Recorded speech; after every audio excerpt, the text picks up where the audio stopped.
Welcome to the Financial Fun Podcast with your host, Tammy Johnston. This is where Tammy talks with business owner parents and grandparents about the interesting and important subject of money. We promise this to be an interesting and open discussion, as that's how we learn best. And now, here's your host, author of the Financial Foundations. Financial Foundations is a series of books to teach kids about money, goal setting, and living a balanced life. Find out more at financialfun.ca. Here's Tammy Johnston. First things first, I would like to thank all of my listeners that have subscribed and reviewed my podcast and invite you to subscribe and review if you haven't yet. I appreciate you helping us to get the word out and making financial literacy a safe and welcoming subject for kids and adults. Second, please check out my podcast website, financialfun.ca, where you will be able to access past shows, find out more about me and our guests, as well as purchase the beautifully illustrated Financial Foundations books that teach kids about money in a fun, healthy, and holistic way. Thank you for joining us today. Our lovely guest is the beautiful and talented Gloria Juarez. Hello, Gloria. Hi, how are you today, Tammy? We are doing really, really well. How about you? Oh, very good too. Yes. So why don't you tell us a little bit about yourself, Gloria? Well, my name is Gloria Juarez. I'm coming from Argentina. I came to Canada 13 years ago.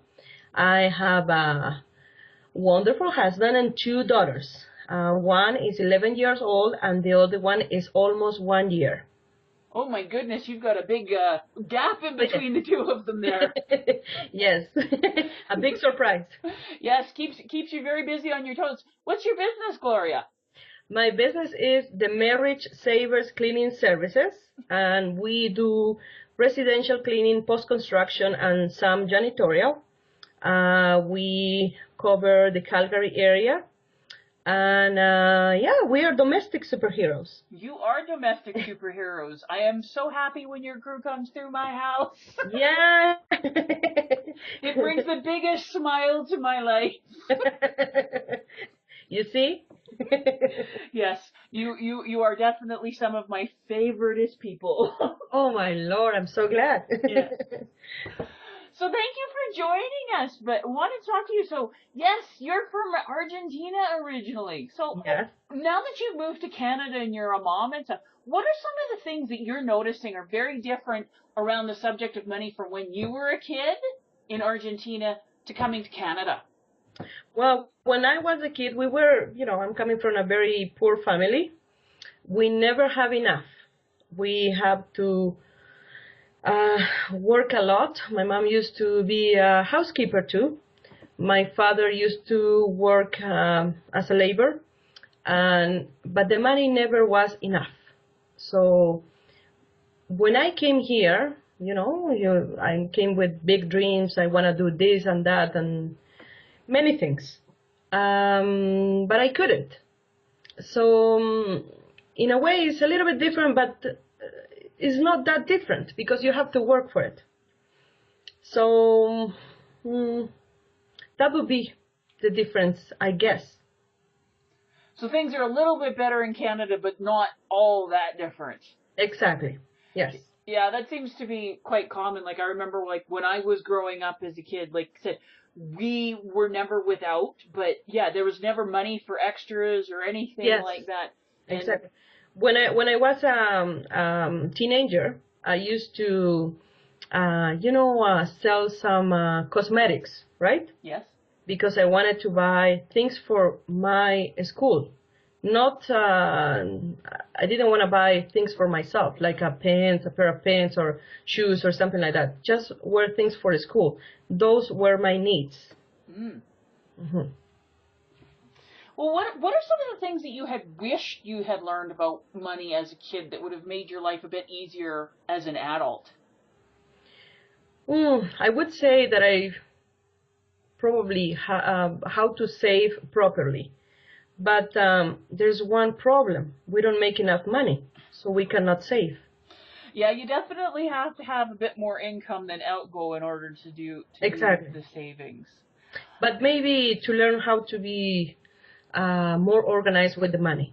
That definitely helps with some things. Like when you go back now as an adult to visit family and stuff like that, now that you've had time as being a business owner and an adult, a parent in Canada, are you noticing very different things about like how the financial systems work in Canada versus, like I said, Argentina? Well, I didn't go back to my country yet, but I talk with my mom and family members over there. Um, it is different here in Canada. Why? Because, for example, you can have a bad month or a bad year, but then you recuperate yourself, right? Like if you work hard, then you can recuperate things that you want or you need. But back home, it seems like kind of impossible. The other day I was checking where I used to live, and I went to Google Map, and I saw the house where I used to live, and it's exactly the same as when I lived 13 years ago. Yep. So nothing changed. I think in my opinion, my country is going backwards. So.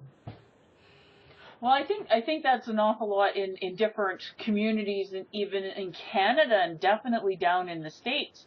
Yeah. With the different things, especially that have gone on in the economy since the 2007-2008 crash. Mm-hmm. Some places have recovered and some haven't. In fact, they're just going backwards. Yes. Well, in my country case, that's what I've seen, right? People are saying that, it's very hard to go through the month. Yes, well, let's hope that we can start turning that around for more and more people and get on that more of that upward swing. Yes, I hope so. So, with having your two daughters, like obviously your little one not being quite a year isn't asking any questions or anything, but what are some of the things that you're noticing now as a parent with your 11-year-old, with your older daughter when it comes to the subject of money? Well, when I just came to Canada, everything was new, right? I saw that you can have material things easily or more easy. I don't know how to say it properly, but and I used to spend a lot of money in things that I don't need just because I wanted to spend. So unfortunately, that's what she saw me doing, and that's what she's doing now. When she has money, she spends it all. She doesn't want to save. She doesn't, she's not organized. So I'm trying to reverse that. And that's why I'm talking with you, because you are the one who can help me with that.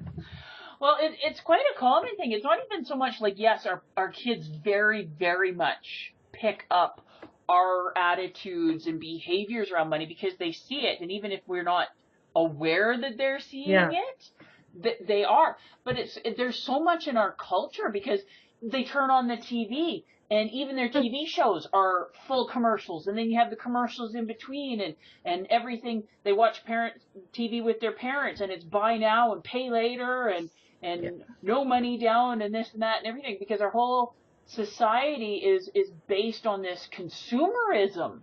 Yes, it is right. You want. You don't need. You just want. Well, and it's not even just that they want. They don't even really want a lot of the stuff. It's just that it's put in their mind that they should have it, and the keeping up with the Joneses or the other kids in school. Well, they got this, and then they get it, and they're not even interested in it 5 minutes later because they didn't really want it. Yes, you're right, because sometimes from the school they send you those kind of flyers where you can buy books or things. Mm-hmm. And she always come, my oldest always come to me and says, "Oh, Mom, I want this, I want that." So the first few times I say, "Okay, well, what do you need and what do you want? We're gonna buy it." So let's say that she brings 2-3 books. In 1 month or two, those books are in a garage sale or something like that, or she give it away, and we spend the money on it. Yes, very much so. Why are you giving those books away? Well, I already read it, or I'm not interested, or something of that sort. So now I'm saying, okay, we are not going to buy more books. We're going to go to the library and that's it. Yeah, it's like, okay, how can you still get the stuff, but without spending all the money? Exactly. Right now, I've introduced my daughter to garage sales. Yeah. Because it's garage sale season, and she is absolutely loving it. Because right now she's on a major LPS, the Littlest Pet Shop kick. Oh. And oh man, she goes on to eBay and checks them out, and on to Kijiji and stuff. And then so whenever I've come across one of my clients or my friends are saying, oh, we're having a garage sale, I'm going, do you have any LPS stuff? And if they say yes, I'm going, put it to the side, I'll take it. Yeah. And so we get it for her, and then she loves it. She absolutely loves it, and she's going through and customizing and doing all the stuff. Yeah. But yeah, if we don't watch her, it's like, okay, you're gonna spend your money on what, sweetheart? Well, we also go to garage sales, and you know, when we buy clothes, for example, we mostly buy from secondhand stores. So so that's not a big problem on her. The problem that I see is that if she has money, she has to spend it all. That's her thinking, right? So, and I'm afraid because when she gets to a point that she needs to, if she needs to live by herself, what she's gonna do? Yeah, well, don't feel bad. Like, that's an extremely common thing with kids. Like, you'll have some that they don't want to save it. They want that instant gratification. They want to go out and spend it right now. And it's one of the most common complaints I get from parents. How do I teach my kids to not be so materialistic? Yes. She's always asking me, Mom, how can I make money? How can I make money? Well, I'm a huge fan of, like, how can you make money? But it doesn't matter how much you make if you can't handle what you got. Exactly. Like, I've had clients that make a relatively small amount of money between the two of them, and they're paying down, like, their mortgage and stuff. They've got savings, everything's going because they handle it really well. And I've had clients that make $500,000 a year and spend everything and then some. So it's not, yes, income is definitely important, and I'm a big fan of making more of it, but I'm going, if you don't control it and, like you say, have it organized, what's the point? You're not getting any further ahead. You're just getting more doodads. Yeah. You're taking the money with one hand, and with the other one you're giving away. Yeah, exactly. Or the common one that you see in so many places in our society is, okay, I've got a raise, I've got more money coming in, or I got a bonus. Not only do they go out and spend it, they go out and get a debt. Yeah. So it's like, oh, I want this boat, or I want the motorcycle, or I'll get a new vehicle with a bigger payment and stuff like that. Yeah, no, it's ridiculous. And then they're wondering, how do I fix this? They think I just need to make more money, and I'm going, well, you're going to do the same thing. So how do we teach our kids not to make those mistakes? Like, well, that's why you are here, Tammy. Yes. Gonna show it. Well, I think back to when I was a kid, and I'm going, I was a pretty smart kid, but you don't talk about money. I didn't get any. The only financial advice I ever got from my parents was don't go into debt. That was it. You didn't talk about it. You didn't do anything. I started making money quite young because I wasn't going to be getting anything from my parents because it just wasn't available, and I wanted to do things, so I started getting jobs and babysitting and doing all sorts of things. Mm-hmm. And I'm going, if I had known a fraction of what I know now back then about, like you said, the savings and different things like that, my life would be completely different. Yeah, yeah. Like, I would be so much further ahead. That's why I'm going, we need to start educating our kids. And I see so many things that are saying, okay, well, what courses and stuff can we put in the high school? And I'm going, well, high school is good, but if you want to ask the honest truth, it's too freaking late. But you know, at school, they never teach us how to save. They never talk about money. They talk about many, many things, but never the most important thing, in my opinion, they never teach us how to handle money. Never. And this is so important. This, you know, there is something that it has to be at schools. Well, it has to be, and I know some of the schools are trying it. Like here in Alberta, in order to graduate, you have to have your Career and Life Management 20 class. And that's supposed to help you with things like the budgeting and understanding money. But unfortunately, it's a joke. It was a joke when they first brought it out when I was doing it in grade 11, because I was the very first year that they had it. And I was trying to fix the curriculum back then. because I'm going, it's not right. Now most of the kids they'll do it as an online course for the weekend just to get the credit, not to give up the time. Wow. And I'm going, they're missing the entire point. This course should be like math, since grade 1. Well, yeah, it should just be part of it. Like, yeah, we teach them all sorts of things all throughout school, and yes, they need to learn and do different things. But when it comes to the really important stuff, like you said, handling money, how do you have a good, healthy relationship? Yes. How do you start a business and be successful? How do you write a good resume? How do you deal with people that you're not agreeing with? Mm-hmm. Like all those super vital, how to be a good parent or how to be a good spouse. Oh yeah. Man, I would love to see some more courses on that. Yeah, that would be great. Well, that would help so much because, as the joke is, love is grand, divorce is 100,000 plus plus plus. So how do we go about fixing it? So, okay, you've got your 2 daughters. Yes. If you could impart one lesson onto them, so when they graduate high school, if you could get them to only learn one thing, what would you want them to know? How to be organized with money. That's the most important thing for me. Because if you cannot control your money, money will control you.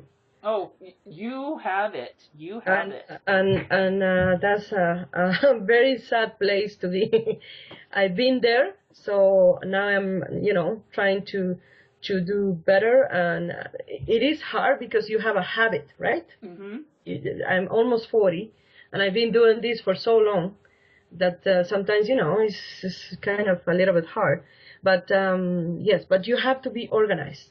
You have to be organized. Otherwise, you are gonna work or live for the money.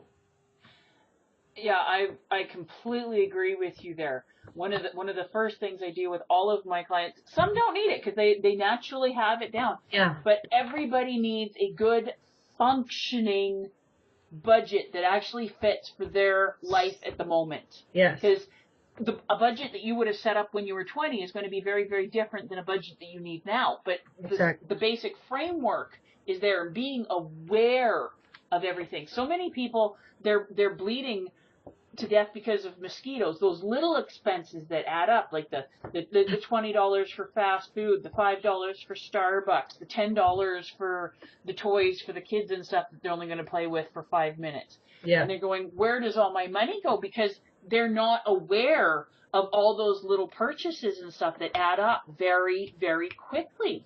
Exactly. We don't. You're right. No.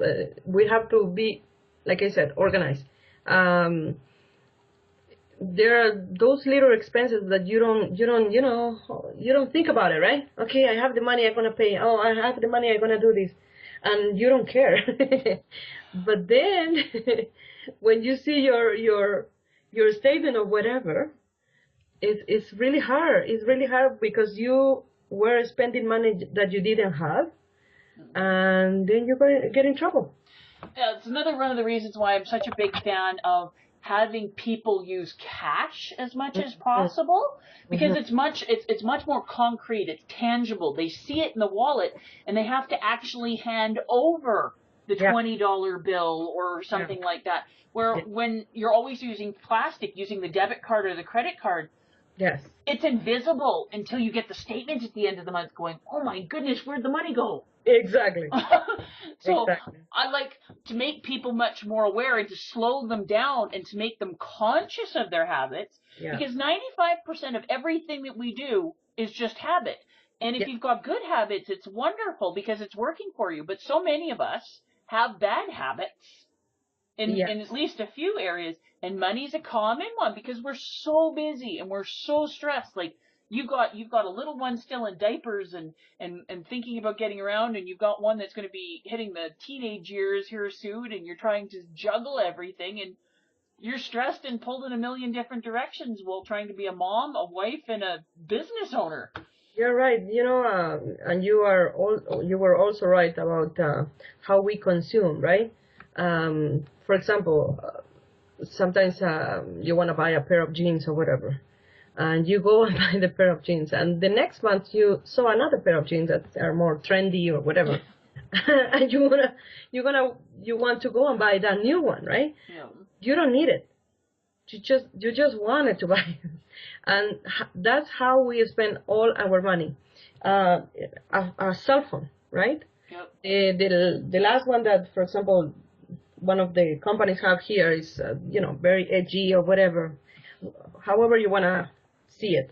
But you have a very functional cell phone from 2 years ago. Is it still working? It's still doing what it needs to do. It has internet and all the functions that you need, but you want the new one. Yeah. And that's how we spend the money without thinking. Yeah. So one of the things that I teach my clients, and I work big time on teaching the kids, because if they get this one, is learning before they spend money on anything. Yeah. Asking, do I really want this? Yes. Because a lot of people say, well, shouldn't it be need? No, because you know what? If everything is only about need, and you can't have anything if it's not a need, number one, you're only going to keep doing that for a little while, and then you're going to rebel. And all sorts of things that are wants are going to become needs. Yeah. Where if you go, okay, do I really, really want this? Oh, well, you know what? It's just kind of an impulse purchase and stuff, and I'd rather save the money for something else. That question alone cuts down a lot of the impulsive spending, because they're going, okay, well, would I rather have this $3 toy from Dollarama, or would I rather save up and put it towards my Nintendo 3DS that I really, really want? Yes, you're right. One of the things that I start doing with with my oldest one here, it is, she wants something. She wants a toy, right? And I said to her, okay, we can go to Dollarama to look for the toy, or to go and buy some supplies that she wants, because she's more into arts. Yep. So we go there. We don't go to Michael's or Staples. Mm-hmm. We go to a Dollarama. Still, she's happy with that right now, but still she wants to spend the money, just because she have it. Yes. Right. So that's one of the things that I would love to know how to not control, but how to teach her. What to say or what to do, or how to show her in a way that she can think before she reacts, because she's just reacting. Mm-hmm. She wants something and she has to have it. Well, I know lots of adults that way, but one of the things that like I said, I've trained my daughter on from day one, and I've helped an awful lot of people set their kids up with, is using the jar system. And anytime they get money, so my daughter has the 6 jars. She has the financial freedom jar. She has the long-term savings for spending jar. She has gifts, charity, education, and play. So whenever she gets her allowance, or she gets Christmas money or birthday money or anything at all like that, she has to split it up into her jars. So if she wants to go to Dollarama with the money from her play jar and get that stupid little stuffed toy, Mom says absolutely nothing whatsoever, because that's her play money. She gets tax receipts, because when she puts her charity money in and stuff. So I think it's really cool, because she gets a couple tax receipts a year, because she doesn't give a couple quarters. She'll give like $20 or $40, because she saves it up for larger amounts. And for the education stuff, if she wants certain books from, because she gets the Scholastic orders too, Mom says, okay, if that's either, it's kind of just a fun book and it comes out of your play jar, or no, this is actually an educational book, so it can come out of your educational fund and stuff like that. Yeah. One of her proudest moments was when she had saved up enough money for her to buy her first Nintendo 3DS, her gaming system. And that was a big purchase. So she did some extra jobs for Mom, and she took her Christmas money and put all that, after splitting up into jars. So she was really, really happy about that. That's great. So, and I found that works really well with the kids, because you label the jars and you make it very, very visual for them, so that they have to make the choices. But it also lets them still have that money in their play jar for doing the frivolous stuff.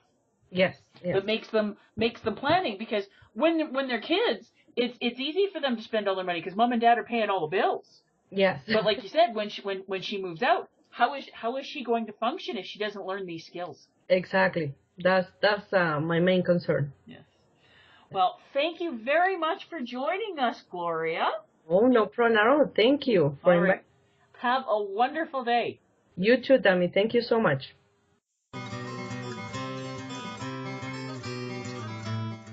Before we leave each other, I would ask all of you listening to please subscribe to and rate my podcast. A review would be most appreciated, and feedback is always welcome. Whether it be a comment, future topic suggestions, and/or questions you or your kids would like to have answered in the Ask Tammy column on the financialfund.ca website.